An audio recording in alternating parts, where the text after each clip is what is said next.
महकमे मौसमियात ने पंजाब में आग गज चमक के साथ तूफानी बारिशों की पेशगोई कर दी है।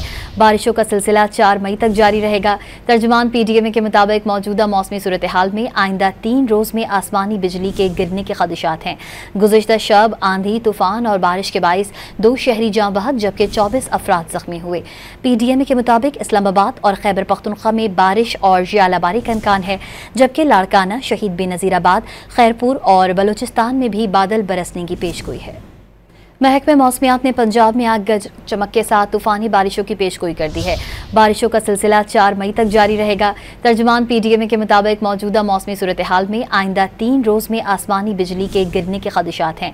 गुज़िश्ता शब आंधी तूफान और बारिश के बाइस 2 शहरी जाँ बहक जबकि 24 अफराद जख्मी हुए। PDMA के मुताबिक इस्लामाबाद और खैबर पख्तूनख्वा में बारिश और ज़्यालाबारी का इम्कान है, जबकि लाड़काना, शहीद बेनज़ीराबाद, खैरपुर और बलूचिस्तान में भी बादल बरसने की पेशगोई है।